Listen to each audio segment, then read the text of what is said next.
Hello everyone, welcome back to my channel লিপি blog.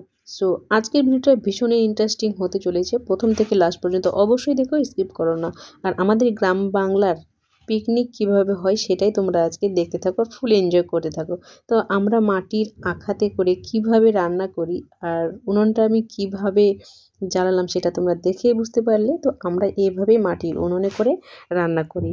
তো এবার ফুল এনজয় শুরু হয়ে গেছে, এখানে সবাই বসে আছে আর এখানে রান্নার পর্ব শুরু হয়ে গেছে। তোমরা ভাবছো তাই তো, এত রান্না কিসের? হ্যাঁ, আজকে হচ্ছে পিকনিক ডে। আজকে আমি এসেছি মামার বাড়িতে, ছোট মামার বাড়িতে। আর মামার বাড়ি এসেছি, পিকনিক হবে না এটা কখনো হয়? জানুয়ারি মাস পড়ে গেছে, তাই আর এই সুযোগটা হাতছাড়া করলাম আর আমরা সবাই মিলে শুরু করে দিলাম পিকনিক। কারণ বাড়িতে অনেকজনই রয়েছে, মামা মামিরা রয়েছে, ভাইরা রয়েছে, আর রয়েছে নানি নানু, এরা সবাই এসেছে, মাসিরা এসেছে, সবাই রয়েছে। তো বেশ ভালোই এনজয় হচ্ছে, ভীষণই মজা হচ্ছে। আর সামনেই পার হলো ভাইয়ের বিয়ে, নতুন বৌদিও আছে।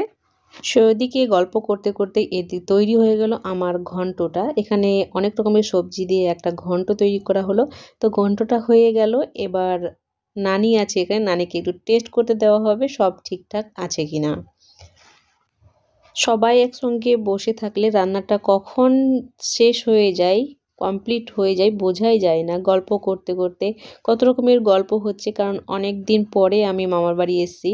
আর মামার বাড়ি আসার একটা আনন্দই আলাদা, তারপরে আবার তার সঙ্গে আবার পিকনিক, তো ব্যাপারটা একেবারে জমে ক্ষীর। আর এখানে ইনি বক্তৃতা দিচ্ছেন।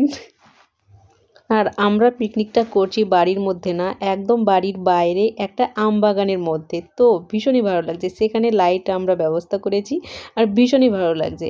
তো ওদিকে ঘন্ট কমপ্লিট হয়ে যাওয়ার পর এখানে বসিয়ে দিয়েছি এবার চিকেনটা এদিকে রান্না হচ্ছে আর সবাই মিলে গল্পে মেতে গেছি। রান্না করতে করতে এখানে আমাকে এতই গরম লেগে গেছে যে সোয়েটারটা খুলতে বাধ্য হলাম।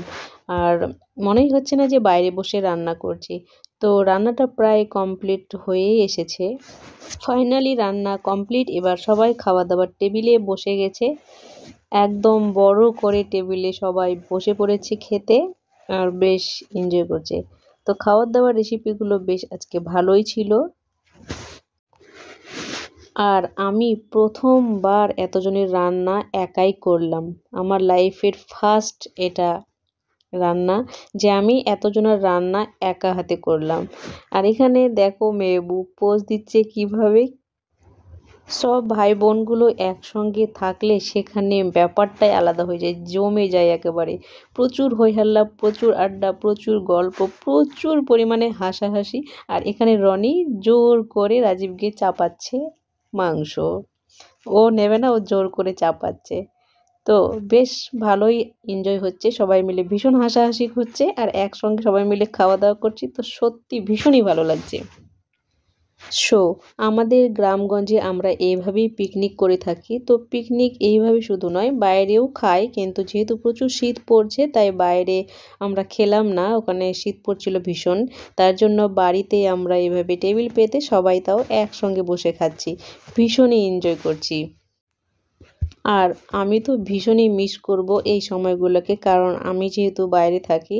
তো অনেক দিন পরে আমি এসেছি, অনেক দিন পরে এদের সবার সঙ্গে আমার একসাথে দেখা, কবে দেখা হবে আবার জানি না। তো ভীষণই মিস করব, ভীষণই মিস করব এই সময়গুলোকে। আর এখানে এই যে এরা খাচ্ছে, এখানেও নটঙ্গিগুলো খাচ্ছে আর হাসাহাসি করছে। আমার এত জোরে খিদা পেয়েছে যে আমি খেতেই ব্যস্ত, রান্নাবান্না করে সত্যি ভীষণই হাঁপিয়ে গেছি মনে হচ্ছে, তাই প্রচুর পরিমাণে খাচ্ছি। ভীষণই খাওয়া দাওয়া হলো, ভীষণই ভালো হলো, ভীষণ এনজয় হলো। আশা করছি তোমাদের আজকের এই পিকনিক পার্টিটা খুবই ভালো লেগেছে। ভালো লাগলে সাবস্ক্রাইব করে পাশে থেকো।